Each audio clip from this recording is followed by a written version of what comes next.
Hi, and welcome to CyberOne Certification and Training.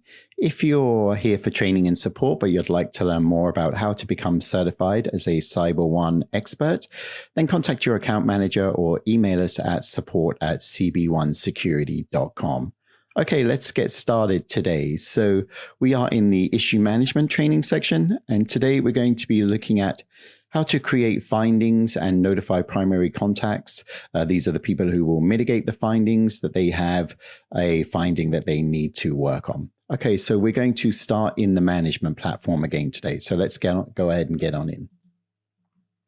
So here we are in our management platform. And first we want to make sure we're in issue management and we can go to the findings tab. Now, the Findings tab acts as an archive for all of the different findings that are created in CyberOne. However, before we go ahead and show you how to create a finding, we just want to note that you can create findings from multiple different sources. So if we go into the Vendor Management tab, for example, and we go into a vendor record, you'll see that we can create findings from the vendor record. And when we create a finding from the vendor record, that finding, if we just go to one, will be automatically logged and tagged to that vendor. And we'll show you what that tagging process is later on. You can also do that manually from the finding tab in issue management. Similarly, if we're in compliance management, and we're doing a control or self-assessment test, we can also create findings here. And again, any finding that we create will be tagged to our control test, as you can see there. And then these findings are all logged in the issue management module in our findings tab. And so here you see them here. And finally, we can also accept findings from the portal. So I'm just going to log into our portal and quickly show that here.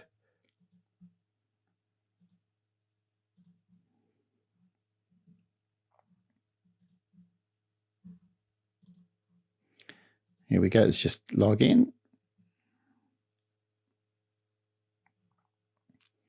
And there you can see I have the option from the Findings tab to create a finding here. And we'll show you that process in more detail in a second. Okay, so let's go back to our management platform. So again, we can bulk import findings using a CSV. And if you're in the issue management training, you may have already seen our video showing how to add targets, or in the Getting Started tab or Compliance tab, we also have similar training videos showing you how to upload from a CSV, but just very, very quickly. What we want to do is we must use the required fields at a very minimum, but the fields here that you see can be matched to columns in a CSV, populated and then uploaded via our data loader. And again, for more information on how to bulk upload a CSV file, contact your account manager, email support@cb1security.com, or see our other trainings in this section or in the Getting Started section.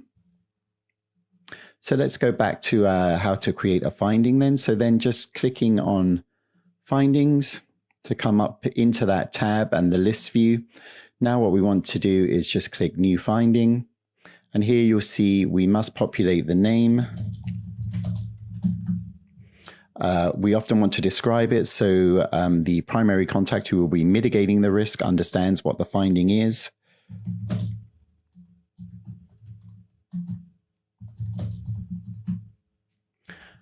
And then we can say how we want to mitigate what we need to do. We can prioritize this. This is based on company protocols. So this can be given a risk priority depending on how your company prioritizes risk. And this field can be customized.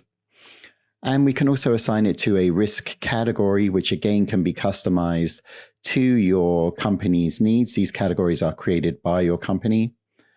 And then we're going to add the primary contact as well. And again, this is obligatory because we want to add the person who is going to be doing the mitigation. And this will trigger, once we've saved this record, a notification to the primary contact to let them know that they have mitigation to be done. Then you can see other fields that can be added here. You can see we can do risk analysis on our finding to calculate the initial risk upon creation of the finding, so the inherent impact, and we can describe how we came to that.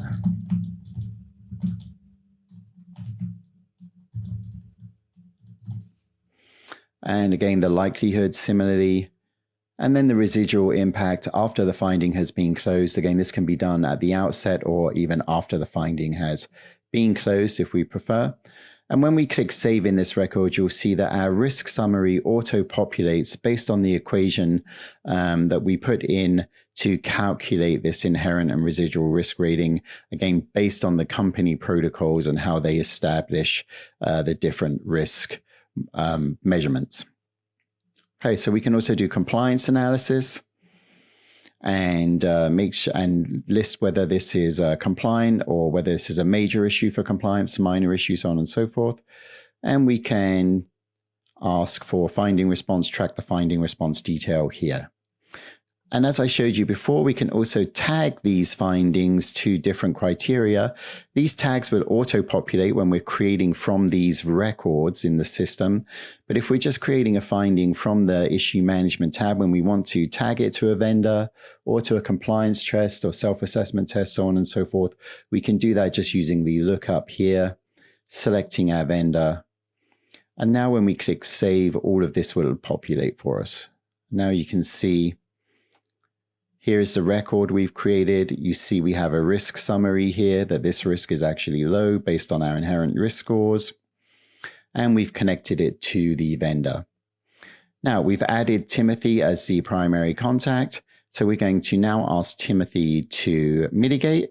And we do that simply by sending an email notification. So we click the send email notification button.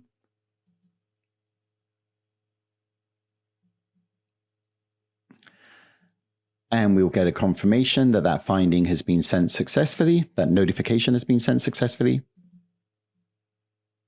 And now if I go to Tim's email, you can see that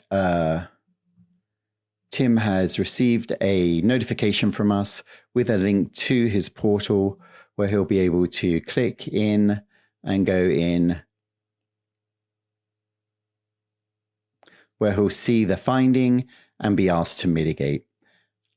So that concludes our training for how to create findings. Thank you very much.